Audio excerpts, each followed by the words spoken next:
I've been asked to talk a little bit about authority and advocacy. I did actually rename it, and I renamed it to something that I think is about the purpose of speaking about authority and advocacy in portfolio roles, which are often quite differently structured to roles that have more the line management, head of school, executive dean and the like.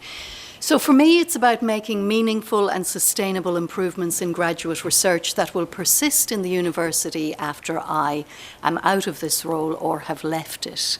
And it's about doing that often in roles without much direct authority, but where there is much expected advocacy. And so I want to talk a little bit about those two things this morning for a few minutes. It's a very personal take on it. So to give you a bit of context for that personal take, I've been the Dean of Graduate Studies for 2.5 years, and I also lead researcher development across the university. I was in the University of South Australia in the Faculty of Health Sciences before I moved into the Dean of Graduate Studies role, and in the Faculty of Health Sciences, the roles I moved from into the Dean of Graduate Studies was I was Director of the Sansom Institute for Health Research and Dean of Research and Research Education in the faculty. We call them divisions, so if you hear me say division, it actually means faculty. I work in a university that has a very ambitious agenda around evolving the PhD and research training. We call it the Transform PhD. Elements of this will be very familiar to people in the room, as most universities are kind of on this trajectory right now. Our Transformed PhD is about connecting our students to research grant challenges and to the array of end users and partners of research that, in particular, the ATN universities, of which UniSA is one, consider part of their DNA in research terms. It's about career orientation for candidates so that they're well equipped to move into the increasingly diverse array of careers they do move into these days. And it's also about giving the candidate opportunities to engage with experts in their field in the examination process. And we talked a little bit about that in terms of the oral defence yesterday. So we have an ambitious strategic agenda. And I work in a university that disaggregated its graduate research centre just at the point I started as Dean of Graduate Studies. And so if I just paint a picture for you of what that support, that graduate research support service looks like centrally, I'm there. As are 3 other very big units in the university, and many of you would have units like this, one around student services, one around research services, and one which is a very large teaching and innovation unit. In student services, this is a group of about 250 people. It's a massive unit. We have an awful lot of undergraduate students, and they're configured in terms of functions of admissions, candidature and examinations, and so that's where that business happens in relation to HDR students. I work with research services, and that's where the strategy and policy work is supported, and that work includes, of course, Transform PhD, but in addition to that, other areas of policy and strategic advice. That's the area that helps me work up all our collaborations with national and international colleagues. It's responsible for communications and for events like orientations and the 3-minute thesis. And from the Teaching and Innovation Unit, there's a team that supports students and supervisors. And their work is, some of it is compliance-facing, so things like making sure supervisors are inducted to the university and have a good induction to the craft of supervision. Some of it is core support, so provides very bespoke, specific support to students or to supervisors, or indeed to schools or divisions who ask for help in a particular area or topic. And they support the implementation of elements of the Transform PhD. So in student services, that's a very distributed function. I work with 3 managers, and I haven't mentioned the faculties that I also work with. So we have 4 faculties, quite large. We have about 1,100 PhD students, and in our faculties, typically we have an associate dean graduate research and a senior professional staff member who would be the division's research coordinator or the faculty's research coordinator, and then in each of the schools there would be a postgrad coordinator and some other support as well. So often, in fact, rather than feeling a kind of, in any way like this is my empire, far from it, I feel a bit like this. I'm often fishing because most of the work, if you just think about some of the pieces of work you're involved with, particularly when it steps into the policy and strategy space, they don't line up with one box on that page. They line up with multiple boxes on that page, and indeed they make inroads into staff and areas in the faculties as well.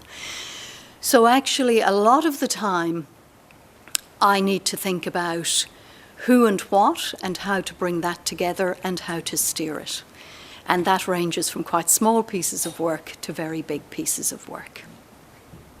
It can, on my bad days, it is organised chaos, but then sometimes there's great clarity as well with it. But the 2 things that probably have been interesting to think about in this context are authority and advocacy, because they become quite important. And whilst your organisational constructs might look different, I think for people who work in portfolio roles, there's always a little bit of, there are places where we have to have authority and be authoritative and advocate well when we don't necessarily have the traditional levers to do so.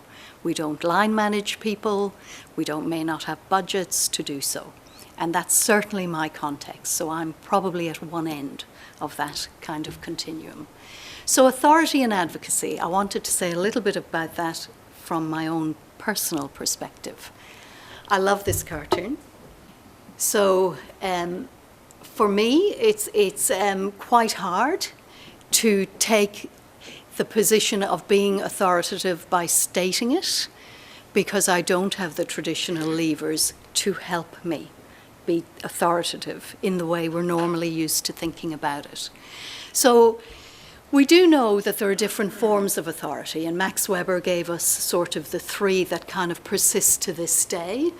And so there's charismatic authority, and that's really about other people responding to something in you that gives you your authority.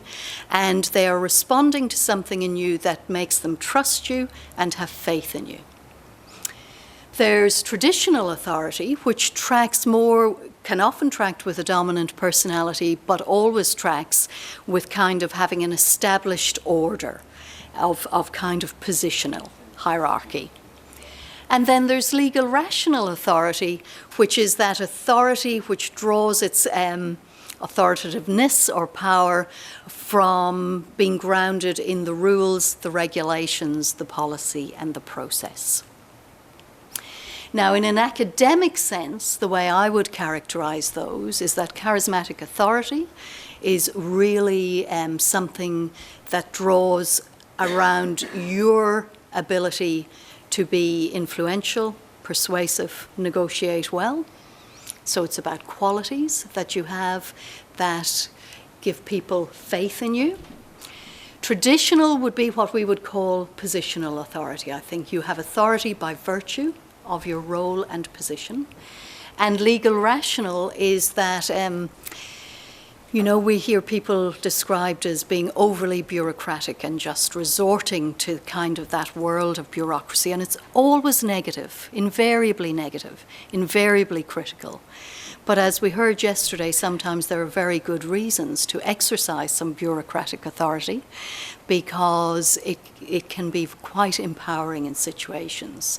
I think the trick here is to make sure that those rules, regulations, and policies are really meeting the academic functional requirements. And when they're talking well with each other, actually they can become each other. So I've added one of my own. It's not particularly well formed, but I've added a fourth to Max Weber's categories. And mine is an earned authority. It's about an earned authority. And for me, that's something about people seeing you as credible in your space, exercising good judgment, doing stuff, being a doer, not always perhaps getting it right, but always kind of putting in, and how you conduct yourself on a consistent basis. And for me, that earned authority is very necessary in the construct I operate in. And if I look across the four of those, I probably have a leaning towards the bottom and the top. I think I would position myself in those more comfortably, instinctively, than I would in the two others. But in my work, I think I travel across all of these. So charismatic leadership is often, I think, what I try and do when I'm trying to win the hearts and minds. It's invariably around a strategic agenda. It's big picture, and people need to be persuaded. Traditional authority is something I genuinely don't feel is part of the fabric in an internal sense in my university, but I have that authority from people from outside the university. So the position I hold actually plays into tracking with authority when I'm dealing with people from outside the university. Legal rational is often an authority I draw on when we are in difficult situations and we need to make sure that parties are being looked after, and that does include the university. Parties are being looked after, and that we are following the rules that at some point in time we thought were good to set out as the way forward. And the earned is really that work in progress. It's just, do you earn it or do you not? From my perspective, building it and exercising it well, I thought about what are my reflections on how that has happened for me? And these are the points I came up with. So, how to build it and exercise it? Well, for me, building it in others is actually a key. I can't think of a single piece of work that I just do on my own, so to speak. So I'm very interested in seeing others feel more empowered to do good work and do it better and stretch into that space that ultimately becomes authoritative. For professional staff, and I work with a lot of those, I think that's around a capability build and ensuring that they have opportunities to see the full jigsaw picture and not just their own piece of the jigsaw puzzle. For academic staff, what I try and do is back the portfolio holders. So into the faculties, I will do a lot of background work with associate deans and with research degree coordinators. So I will spend a lot of time in that kind of invisible space because the intent is to try and help particularly those less experienced to actually move into that space and portfolio and feel more authoritative and capable in it. And that's really a key objective for me. I see a lot of new research degree coordinators who can easily be trounced by an irascible senior professor who kind of says, what do you know? Who do you think you're talking to, kind of thing. Now that's really difficult for people who aren't feeling on solid ground necessarily in their portfolio just yet. And I've been there. And so this capability build and building authority in others is really key for me. Doing stuff. By doing stuff, I mean getting involved in work that on busy days you just think, really? But actually, it stockpiles. So when I get involved in real grassroots work, when I'm reading something and I'm thinking, this could have come to me differently, I'm learning stuff. I learn stuff. I learn how I can think better about how to improve things. And with the people I'm doing that work with, they appreciate it. And that appreciation is like money in the bank for when I need to go back and ask for something else. Stretch into other research domains.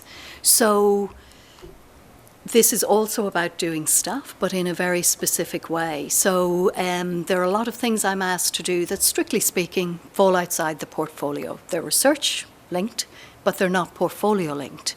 I will usually say yes. And there'll be a range of things that will build my intelligence. And building that intelligence and those relationships, I think, helps me think more intelligently about my own portfolio. And one of the things I do is I go and live in each of our faculties for a couple of weeks each year.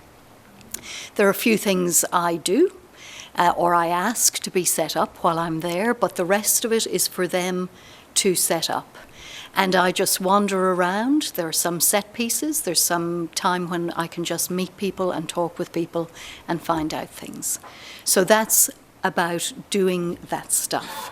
There's this balance we spoke about yesterday. Strategic, dive into operational, back to strategic. And I do have to really try and stay focused on getting some balance around that and the perspective right on that. A useful question is actually, what's yours? What's going to be yours in this piece? And by yours, I don't mean, ownership excluding everyone else, but it's what's the piece you are really interested to do while you have this portfolio, and how are you going to strategize that and make yourself lined up with it really well in the organization. The obvious, establish and nurture key relationships. So this isn't about making friends, this is about effective working relationships, and I have a lot of those.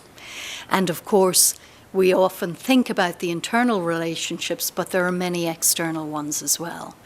I have a lot of those. This takes a lot of my time. Nick spoke yesterday about making decisions, and sometimes, the difference between somebody who's seen to be effective in a role and not so much so is that ability to make decisions even when there's maybe some ambiguity involved. I can make decisions. The situation I'm in is that sometimes it can be quite difficult to execute them. Because of the way the environment I'm working in is set up. So that's something I have to do pretty well in terms of having authority in the role. And finally, we're often in contested spaces around authority and indeed advocacy. And one of the most useful things I have found is to always go back to, why am I here? Why am I doing this job? What is the value add of my salary to the university in this role? And I always go back to the student-centric focus. And it often, whether it's an authority thing or an advocacy thing, it often actually takes the heat out of contested space, where things are getting personal, people are feeling very invested, it's straying into conflict areas potentially, returning it into the student-centric space and revisiting an issue through that lens is often really breaks it up and allows people to re-engage in ways that they weren't up to then. So, advocacy. So this was a more nebulous topic to me in a way. So for who and what? So I think I advocate for the transformed PhD, for our major strategy piece, but I also advocate with and for students, supervisors, heads of schools, portfolio holders in the divisions and those central groupings I spoke about. I advocate for the university, and I probably should advocate for myself at times as well. And of course, presenting a list like this just makes it look like it's all quite unitary. It's never that. There's always multiple groupings in here involved in significant issues and pieces of work where advocacy plays a role. So you can find a multitude of definitions for advocacy, and they're very often presented in a situational context, those definitions, because it's for humanitarian good or legal good. But a nice broad and general definition is an activity by an individual or group which aims to influence decisions. Now, I have a different sort of view of advocacy in my role, and I think the people I'm engaged with in these situations often have a different view of what it means as well. And I'm not generalizing to the point of exclusion here, but in a lot of cases, I think advocacy is doing the right thing, aiming for the right outcome. I think a lot of the people I'm involved in those situations with, and some of them are contested and adversarial, read advocacy and the role of the Dean of Graduate Studies as needing to support them, and that means they will get what they want or need.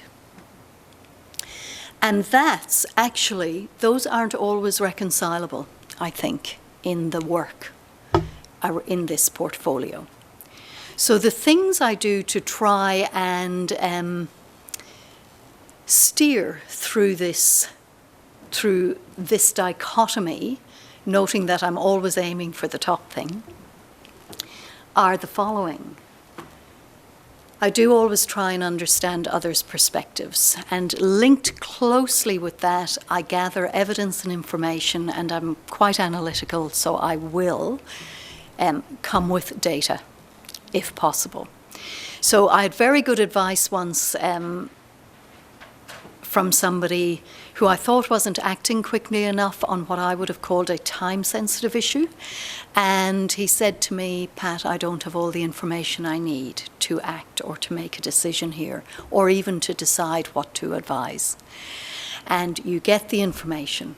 So you do your 360 and you get your information.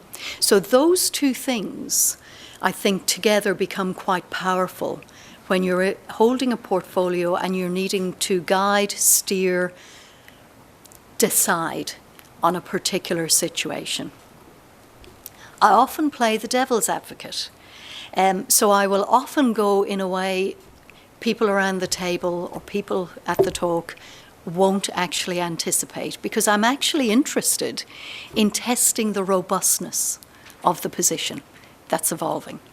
I work for an outcome which is respect and not like. I think Nick spoke yesterday about in roles like this, not everyone's going to like you, and there'll be things you do that people won't appreciate or like or be drawn to.